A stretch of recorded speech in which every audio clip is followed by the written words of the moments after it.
ముఖ్యమైన వార్త, cyber crime officer Sai Prasad ని అర్ధరాత్రి అరెస్ట్ చేశారు. ఈ సంఘటన పోలీస్ వర్గాల్లో సంచలనం రేపింది.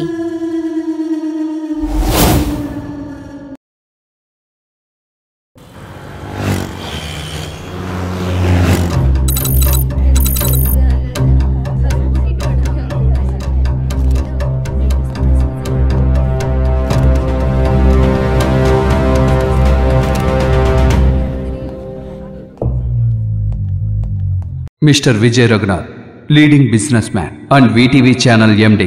ఈయన అతని కొడుకు సిద్ధార్థ్ రఘునాథ్.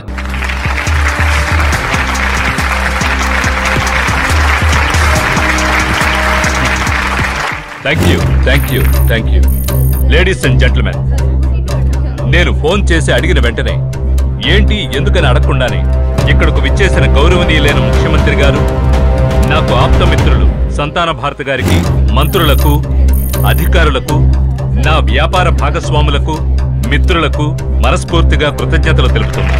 ఈ సంతోష సమయాన మా అబ్బాయి సిద్ధార్థ నిశ్చితార్థం మీ అందరి ముందు జరగబోతున్నందుకు గర్వపడుతున్నాను. ఎప్పుడు మా అబ్బాయి పెళ్లి మాట ఎత్తినా, నాన్న నేను మీకంటే ఒక మెట్టు ఎదగాలి, ఆ తర్వాతే పెళ్లి చేసుకుంటానంటూ ఉండేవాడు. నేను తన ఇష్టానికి వదిలేశాను. సడన్ గా ఇండియాలోనే నెంబర్ 1 కోటీశ్వరులైన మిస్టర్ రత్నం గారి నుంచి ఫోన్ వచ్చింది. అయ్యా మనం సంబంధం కలుపుకుందామని అడిగారు. వదులుతానా? నేను కూడా బిజినెస్ మ్యాన్ కదా. రత్నం గారితో సంబంధం కలుపుకుంటే మా వాడి కోరిక నెరవేరుతుంది, పెళ్లి కూడా పోస్ట్పోన్ చేయలేడు. అందుకని వీడిని అడగకుండానే పెళ్లికి ఓకే చెప్పేశాను. అన్నీ మాట్లాడి పూర్తి చేశాక వీడితో చెప్తే వీడెవడు మనకే బిజినెస్ మ్యాన్ లా ఉన్నాడు. అందుకు వెంటనే ఓకే చెప్పేశాడు. ఇంత షార్ట్ టైంలో ముఖ్యమైన కొంతమందిని మాత్రమే పిలవాల్సి వచ్చింది.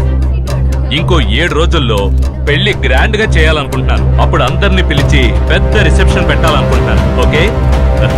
Thank you. ఇప్పుడు మా అబ్బాయి సిద్ధార్థ 2 మాటలు మాట్లాడతాను. Thank you dad. వెల్, ఈ నిశ్చితార్థం మీకులాగానే నాకు ఒక సర్ప్రైజే. నిజంగా నేను నమ్మలేకపోతున్నాను ఇది నాకే జరుగుతుందా అని. ఎందుకంటే ఒకవేళ ముందే చెప్పినట్టయితే నేనేదైనా ఇబ్బంది పెడతానేమోనని నా అభిప్రాయం అడిగారు. నా అంగీకారంతోనే మా నాన్నగారి సంతోషం, సుఖం అన్నీ ఆధారపడి ఉన్నాయని నాకు బాగా తెలుసు.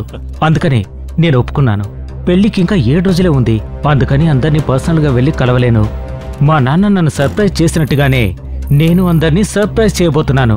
నా పెళ్లి, సంగీతం, రిసెప్షన్ అన్నిటినీ లైవ్ లో టెలికాస్ట్ చేయబోతున్నాను వితౌట్ ఎనీ కమర్షియల్ బ్రేక్.